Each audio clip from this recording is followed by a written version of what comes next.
Assalamualaikum warahmatullahi wabarakatuh. Perkenalkan, nama saya Windy Nuraisa. Saya di sini akan mempresentasikan diagnosa keperawatan pada ABCD.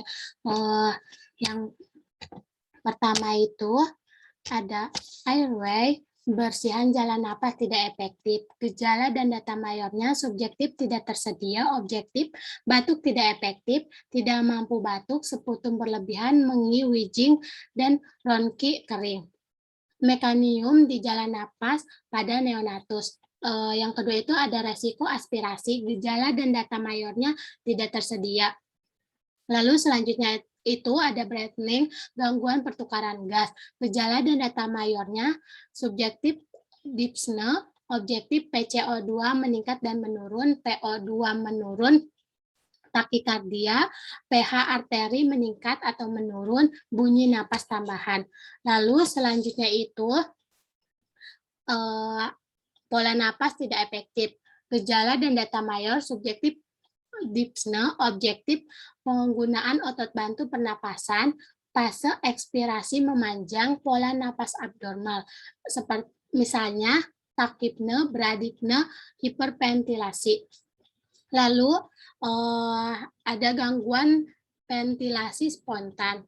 Gejala dan data mayornya subjektif dyspnea, objektif penggunaan otot bantu napas meningkat, volume tidak menurun, PCO2 meningkat, PO2 menurun, SaO2 menurun. Lalu selanjutnya itu ada circulation. Yang pertama itu ada hipovolemia, gejala dan data mayor subjektif tidak tersedia, objektifnya itu ada frekuensi nadi meningkat, nadi teraba lemah, tekanan darah menurun, tekanan nadi menyempit, turgor kulit menurun, membran mukosa kering, volume urin menurun, hematokrit meningkat. Lalu selanjutnya itu yang kedua ada gangguan sirkulasi spontan. Gejala dan data mayor subjektif tidak berespon, objektif frekuensi nadi kurang dari 50 kali per menit atau lebih dari 150 kali per menit. Tekanan darah sistolik kurang dari 60 mmHg atau lebih dari 200 mmHg. Lalu selanjutnya ada frekuensi napas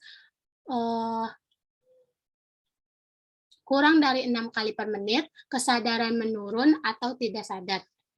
Lalu selanjutnya itu ada penurunan curah jantung. Gejala dan data mayornya subjektif perubahan irama jantung, objektif bradikardia dan takikardia.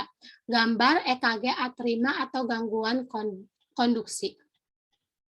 Lalu yang keempat itu ada perfusi perifer tidak efektif. Gejala dan data mayornya subjektif tidak tersedia, objektif pengisian kapiler lebih dari 3 detik, nadi perifer menurun atau tidak teraba, akral teraba dingin, warna kulit pucat, turgor kulit menurun. Lalu yang kelima itu ada resiko shock. Gejala dan data mayornya tidak ada. Yang keenam itu ada resiko perdarahan, gejala dan data mayornya tidak ada. Lalu yang terakhir itu ada disability. Yang pertama itu ada penurunan kapasitas adaptif intrakranial. Gejala dan data mayornya subjektif sakit kepala, objektif tekanan darah meningkat dengan tekanan nadi melebar. Bradikardia, pola napas irreguler, tingkat kesadaran menurun, respon pupil melambat atau tidak sama, refleks neurologis terganggu. Yang kedua itu ada resiko perfusi cerebral tidak efektif. Gejala dan data mayornya tidak ada. Yang terakhir itu ada exposure. Yang pertama itu ada nyeri, gejala dan data mayor, nyeri akut.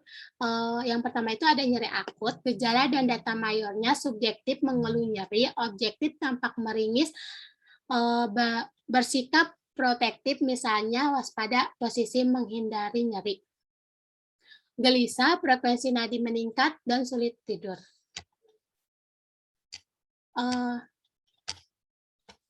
Yang kedua itu ada gangguan integritas kulit jaringan.